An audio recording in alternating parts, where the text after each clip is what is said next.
Hey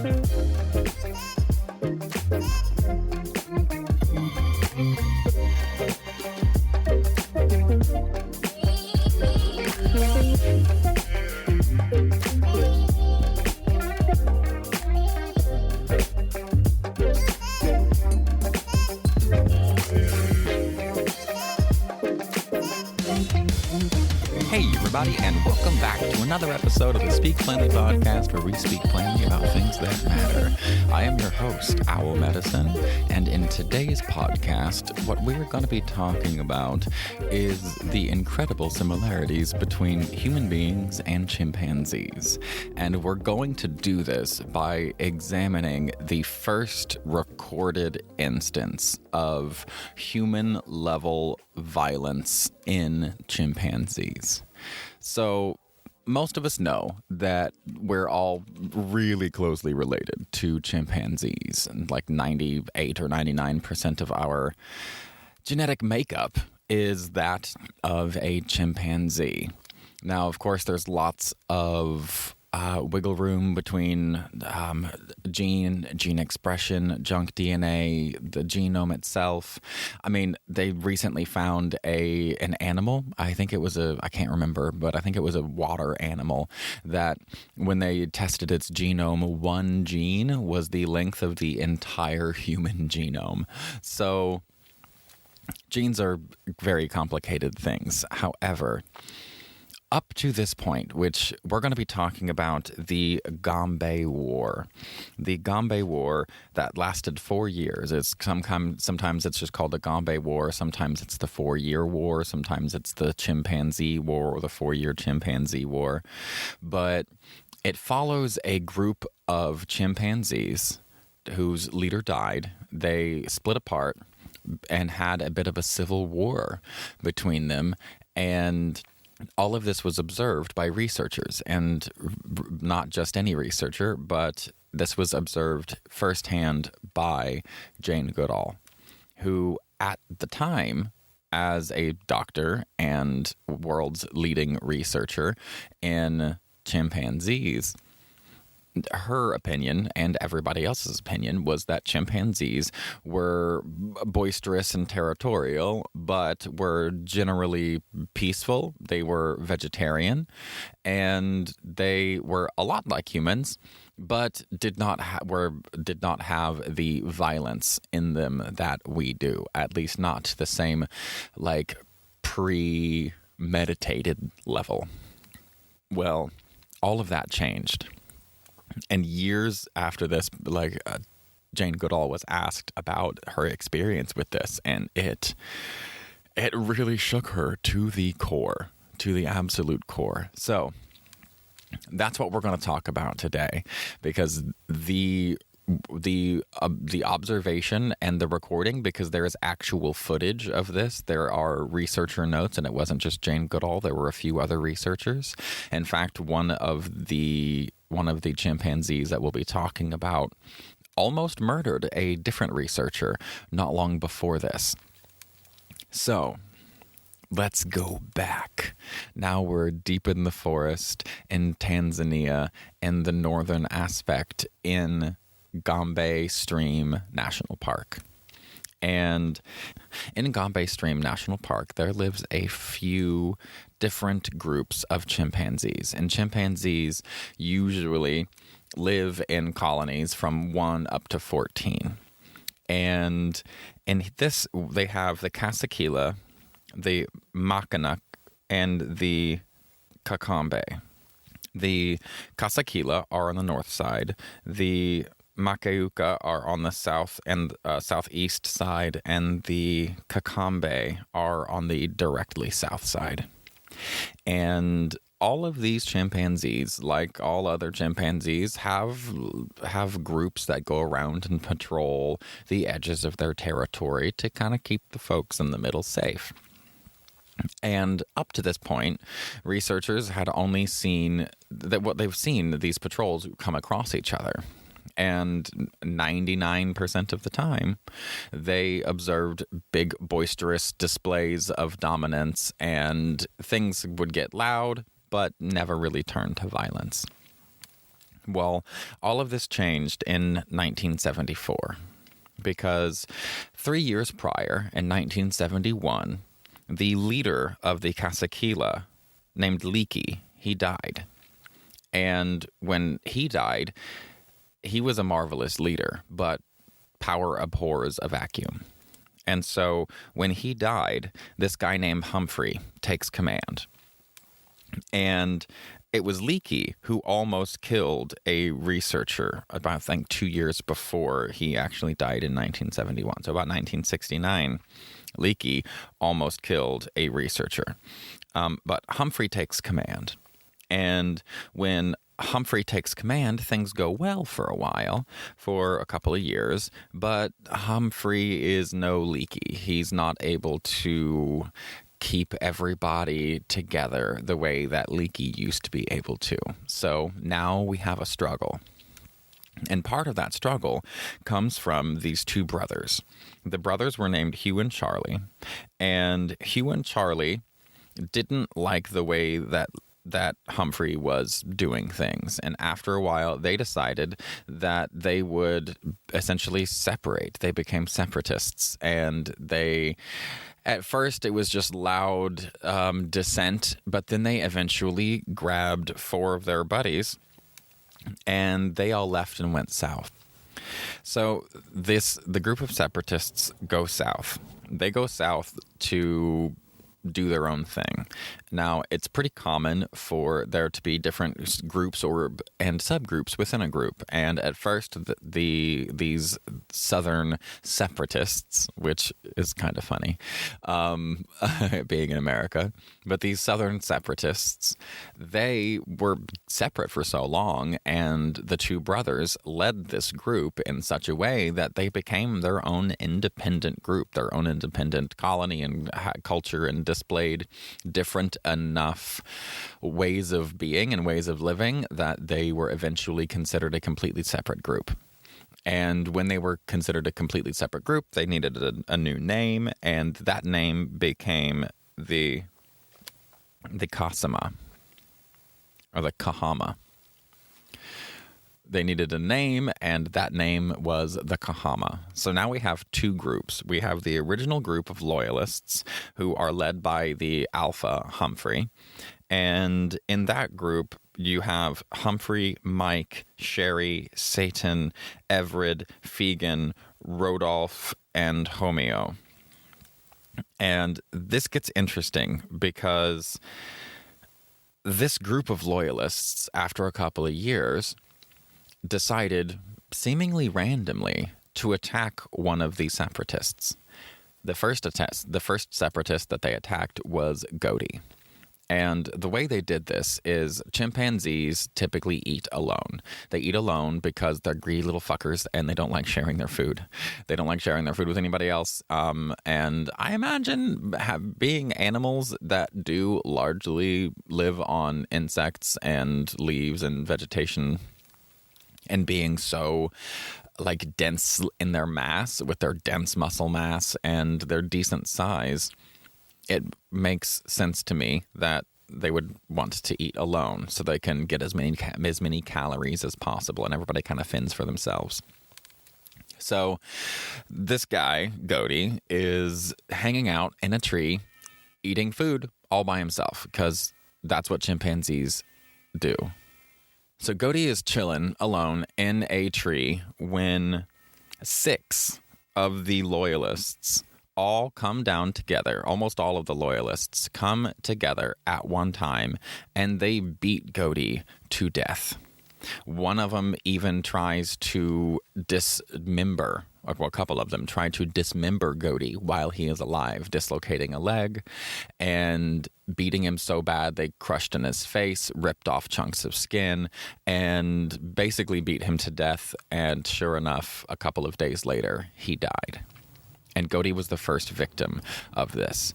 Now, what's crazy is that these were separatists, and we're like, okay, well, maybe he said something to piss him off. I don't know. But they were living entirely separately for multiple years.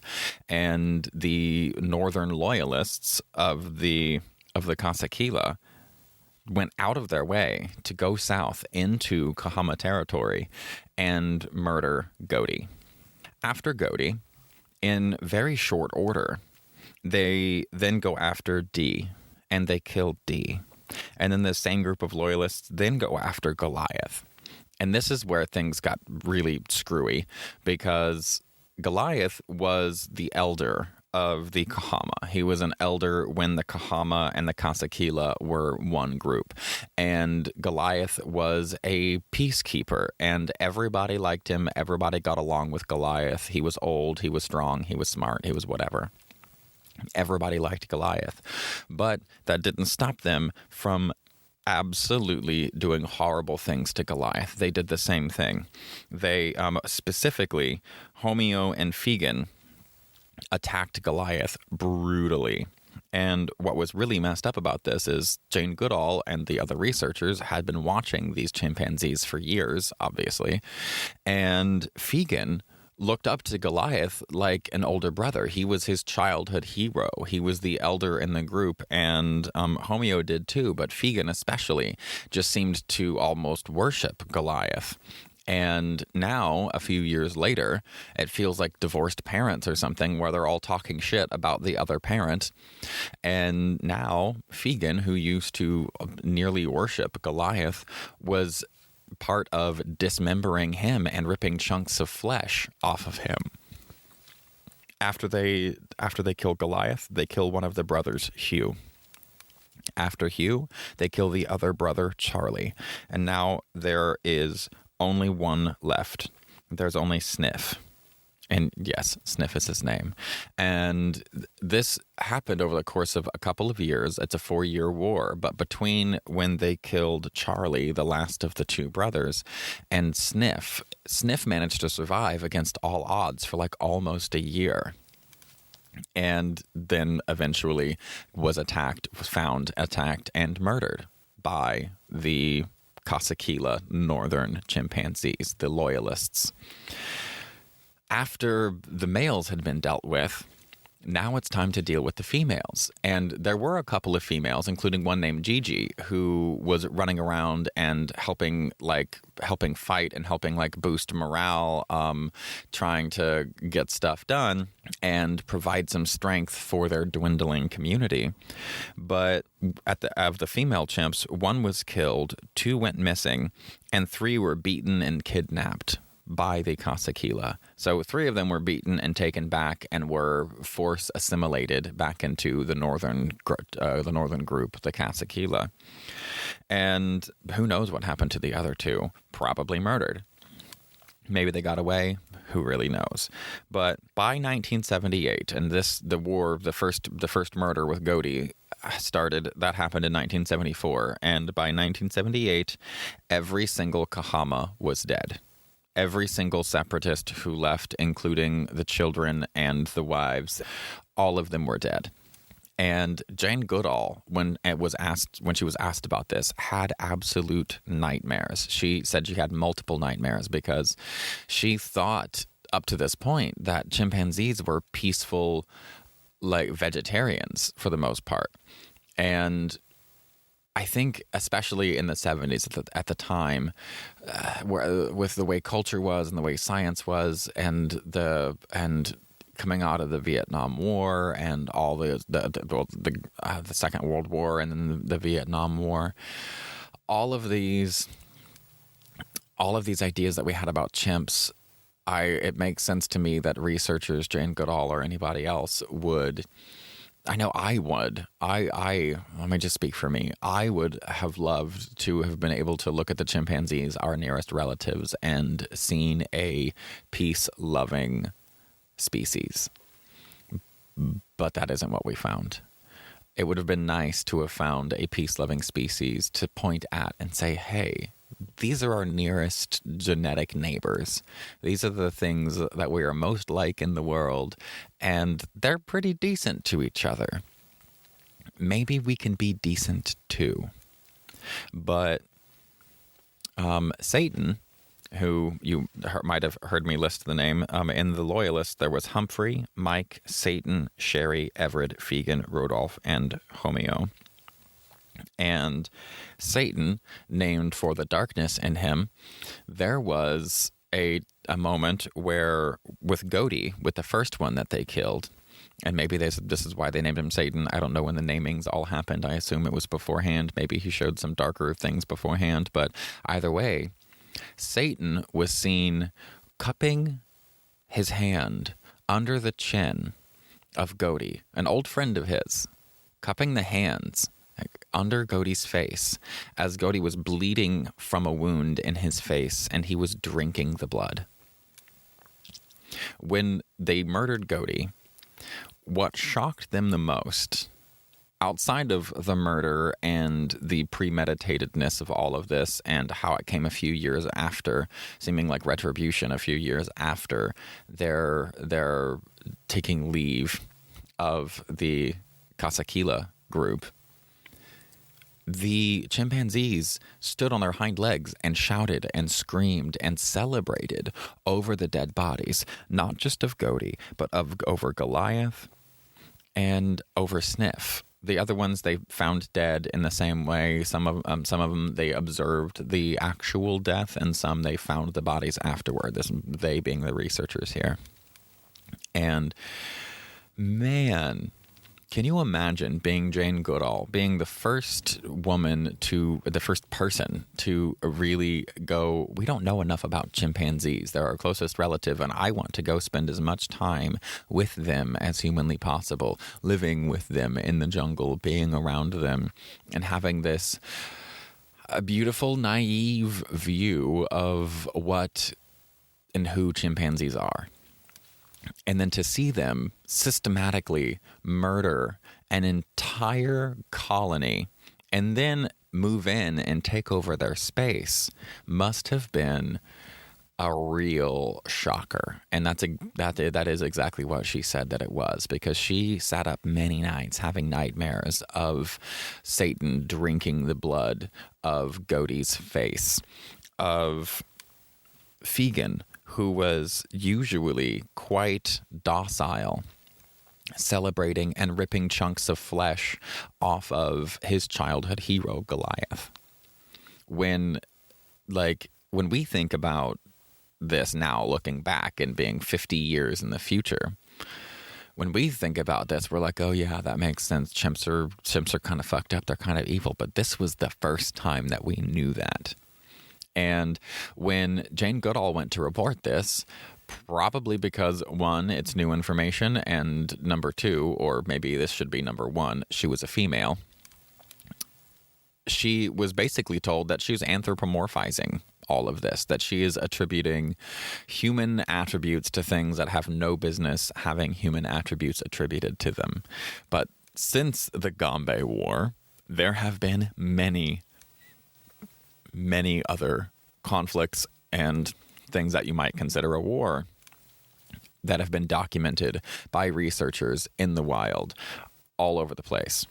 So it turns out that the chimpanzees are not vegetarians, that they do have these premeditated murderous things, and that when they decide that you're going to die, they do it very well planned out. They attacked Goatee when he was alone, when he was at his most vulnerable, in a group, and then did horrible things to him, left him to die. Didn't even murder him immediately, but left him so injured they knew for sure he would die after drinking the blood from his freaking face and trying to literally rip his leg off of his body.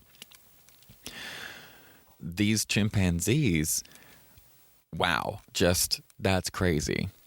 So that was the first part of the Chimpanzee War, but now the Kahama are all dead. And now this group that was 14 a few years before, the Kasakila, that had all of the loyalists and all the separatists that were able to easily maintain their territory. Well, the loyalists went down, killed all the separatists, took over their territory, but now they have twice the territory that they had for the last couple of years, and half of the people to be able to man that territory, to be able to protect that territory. So those neighboring tribes of chimpanzees, those neighboring groups of chimpanzees that were surrounding the Kasakila, they moved in because now they outnumbered them by far. One moved in from the south and pushed the Kasakila back up north, and they lost all of the land that they had taken from the Kasama, from the separatists. They lost all of that land, and now they were back to just the land that they had before. But then another group came in from the east and pushed them back even further because now they have so little. They were pushed all the way down into having less than a 2 square mile territory, which is very small for chimpanzees. They were pushed down to having nothing because they did a very human thing, and there was a power vacuum. People fought for the power. One person wound up taking that power. Couple of brothers who were, I mean, this sounds like ancient China or any of these old, like, human tales. These two brothers were like, fuck that guy, we should have the power. And because there's two of them and they're brothers, they're going to be tight. So they decide to separate, and after a while the king's like, fuck them, we're going to go murder all of them, not thinking about, oh, well, if we do that, we're going to lose all of our territory. And that's exactly what happened. They went in, eradicated all of the separatists, lost that southern territory, went back north, had just fought a war basically, and then lost a whole chunk of their eastern territory, and the Kasakila were relished to a 2 square mile territory, which is nothing. I think this story is crazy. I think this story is super cool. Like, we can look at it now and be like, okay, yeah, whatever. But when you think about it from the viewpoint of Jane Goodall, or the viewpoint of a researcher in the 70s who had this idea of a peaceful vegetarian chimpanzee, to see them suddenly drinking each other's blood and dismembering each other and systematically killing each other was crazy. And this same group, the Kasakila, they also found out that they weren't vegetarian, not only by them drinking the blood of their rivals, but because they would systematically hunt and kill other types of smaller monkeys. They specifically did this with Columbus monkeys. And the Columbus monkeys were a smaller, more vulnerable group of monkeys that the Kasakila, and I'm assuming other chimpanzees, but they actually watched them with this. What they would do is they would go in and basically stir the pot to make everybody scramble, all the little Columbus monkeys scramble. And they would systematically have one person go in and stir the pot while other groups from the Kasakila, other individuals from the Kasakila group would go to the exits. Because in the forest, there are places that are thick. There are places where there are paths that you can take, just like anywhere else. And they would go to these more well-trodden paths that they used to travel around and escape. And they would actually physically block them off. And because they had them completely surrounded and blocked their exits, the Kasakila chimpanzees were able to then catch, collect, kill, and eat the monkeys, dismembering the monkeys and handing legs and limbs and heads and bodies to each other to share in the feast. All of this is kind of mad, especially when you take into account that this group of chimpanzees were also fighting gorillas. Were they gorillas? No, baboons. They were also fighting to maintain their territory and maintain their lives and things from baboons, because baboons are also very aggressive, and baboons have been known, even at that time, had been known to go in and steal chimpanzee babies and take them and assumingly kill or eat or raise them. I don't know. But they would go in and steal the babies and probably eat them, because we know that they're also not vegetarians. So the reason I bring all of this up is just to say, we love to think that we're so special as human beings. We love to think that we are the most special. And we do that in good ways and bad ways. And one of the things I think was hopeful was saying that we're special in we are evil, psychotic people who premeditate the murder of our peers, and only we are so evil. Except it turns out that that's not true at all. And you may have already known that chimpanzees were pretty messed up, but now you have some details, and now you know the first ever story that was reported that really put this all on blast and changed everything about primatology. So there you go. That is the Gombe War. That is the war that happened in northern Tanzania at the Gombe Stream National Park. That was the Kasakila, who then, the leader of the Kasakila, died. There became a power vacuum, and as we know, power abhors a vacuum. So this guy Humphrey comes in, and these two brothers don't really like that very much, and because they were pretty aggressive, and they decided to separate. And eventually, all the separatists that they brought along with them were systematically murdered in really gruesome ways, celebrating over the body like a living dismemberment, and drinking the blood of gushing out of the face of their previous friends. So chimpanzees are not that different. Human beings are not that different. And the reason I think this is important is I really believe that if we all stop believing that human beings are precious, perfect little angels, and all of the bad things that happen are because of the evil world that we're in, I really think that we would all be much happier mentally, and we would have a much better understanding and have a much better outlook. At least this is my own personal spin.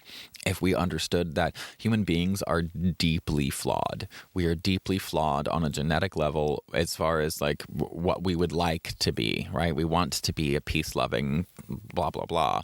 Like Goliath in our story here, who was still ripped apart and dismembered by the people that used to look up to him.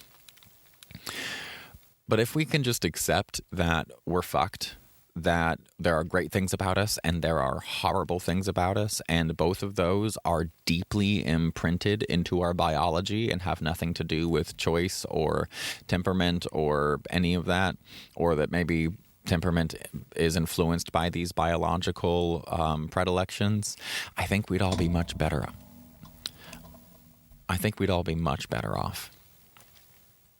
So, thank you for hanging out with me today. This is a short one. I hope that you enjoy it. This is everything that you might want to know about the 4-year Chimpanzee War. Thanks for hanging out with me today. If you enjoyed this podcast, consider going down into the description and you'll see a link there that says Buy Me a Coffee. And you can click that link and donate $5 and that'll get me a latte. It's better off doing it that way, I think, than like Patreon where people have to pay every month and whatnot. So if you enjoy it and you want to throw me a latte, then go to the Buy Me a Coffee and do that. I would really appreciate any kind of comments and things that you have about this. If this surprised you, if this terrified you, if this didn't surprise you at all and you were like, yeah, that checks out, I would love to hear about it in the comments, or leave a comment. Thank you very much for spending your time with me. I hope that you have a marvelous weekend. And remember, stay curious and stay uncomfortable.